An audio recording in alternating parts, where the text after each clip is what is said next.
नमस्कार विद्यार्थी मित्रांनो, स्पेक्ट्रम अकॅडमीच्या यूट्यूब प्लॅटफॉर्मवर आपले सहर्ष स्वागत आहे। आज आपण बघणार आहोत 28 डिसेंबर 2022च्या दैनिक चालू घडामोडी। चला तर सुरुवात करूया आजच्या पहिल्या घडामोडीला। आजची पहिली घडामोड आहे क्रीडा बातमी। निखत झरीन आणि लोव्हलिना बोरगोहेन यांनी एलिट राष्ट्रीय महिला बॉक्सिंग चॅम्पियनशिपमध्ये सुवर्ण पदके जिंकली। तेलंगणाचा बॉक्सिंग स्टार आणि विद्यमान जगज्जेता निखत झरीन आणि टोकियो ऑलिम्पिक मधील कांस्य पदक विजेती लोव्हलिना बोरगोहेन दोघांनीही त्यांच्या स्वतंत्र अंतिम फेरीत सुवर्ण पदके जिंकली आहेत। रेल्वे स्पोर्ट्स प्रमोशन बोर्डाने भोपाळ येथे झालेल्या 6व्या एलिट महिला राष्ट्रीय बॉक्सिंग चॅम्पियनशिप मध्ये 10 पुरस्कारांसह सांघिक ट्रॉफी जिंकली। पुढे आपण बघणार आहोत अर्थव्यवस्था बातम्या। Centre for economics and business research CEBR नुसार 2035 पर्यंत भारत $10 ट्रिलियन अर्थव्यवस्था बनेल। The centre for economics and business research CEBR G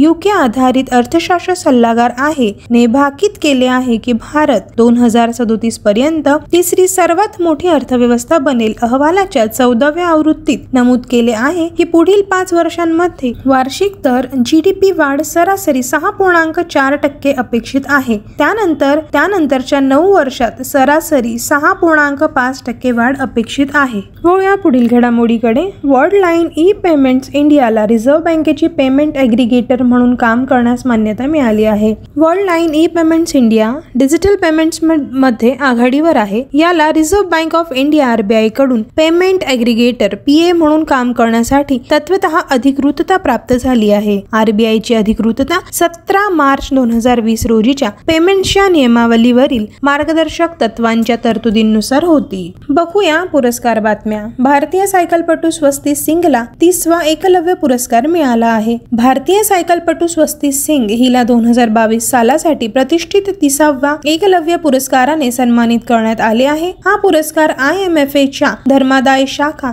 iMPACT द्वारे स्थापित केला आहे। भुवनेश्वर येथे आयोजित एकलव्य पुरस्कार सोहळ्यात स्वस्ती यांना प्रशस्ती पत्रासह 5 लाख रुपयांचा रोख पुरस्कार मिळाला। तिने राष्ट्रीय स्तरावर 2 सुवर्ण आणि अनेक रौप्य पदके पटकावली आहेत। स्वस्ती ज्याने अनेक राष्ट्रीय स्पर्धांमध्ये राज्याचे प्रतिनिधित्व केले आहे आणि 1 एप्रिल 2020 ते 31 मार्च 2022 पर्यंत सर्वोत्कृष्ट वैयक्तिक तेजाचे श्रेय दिले होते। ती यावर्षी स्पष्ट विजेती म्हणून उदयास आली आहे। पुढे बघूया नियुक्ती बातमी। गंजी कमला व्ही राव यांची FSSAI येथे मुख्य कार्यकारी अधिकारी म्हणून नियुक्ती करण्यात आली। श्री गंजी कमला व्ही राव IAS यांची भारतीय अन्न सुरक्षा आणि मानक प्राधिकरण FSSAI चे मुख्य कार्यकारी अधिकारी म्हणून नियुक्ती करण्यात आली आहे। श्री गंजी कमला व्ही राव IAS सध्या भारतीय पर्यटन विकास महामंडळ लिमिटेडचे व्यवस्थापकीय संचालक म्हणून कार्यरत आहेत। पुढे आपण बघणार आहोत राष्ट्रीय बातमी। पीयूष गोयल यांनी ग्राहकांसाठी राईट टू रिपेअर पोर्टल सुरू केले। अन्न आणि ग्राहक व्यवहार मंत्री पीयूष गोयल यांनी अनेक नवीन उपक्रमांचा शुभारंभ केला,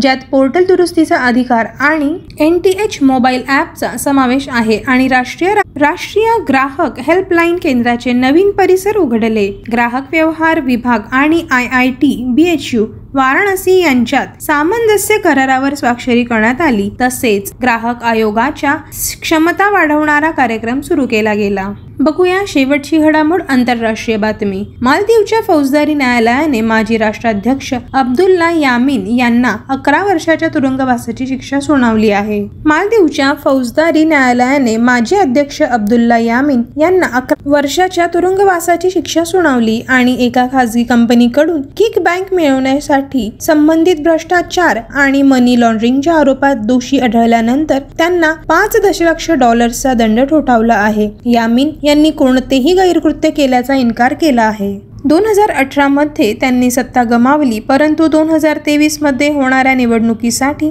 त्यांना मालदीव्सच्या प्रोग्रेसिव्ह पार्टीचे अध्यक्ष पदाचे उमेदवार म्हणून घोषित करण्यात आले आहे। आधीच 2019 मध्ये त्याला 5 वर्षांचा तुरुंगवास आणि 2019 मध्ये $5 दशलक्ष दंड ठोठावण्यात आला आहे। धन्यवाद विद्यार्थी मित्रांनो, स्पेक्ट्रम अकॅडमीच्या यूट्यूब प्लॅटफॉर्मवर असेच नवनवीन व्हिडिओ बघण्यासाठी स्पेक्ट्रम अकॅडमीच्या यूट्यूब चॅनलला सबस्क्राइब करा, बेल आयकॉनला प्रेस करा, व्हिडिओला लाईक करा, शेअर करा आणि कमेंटही करा।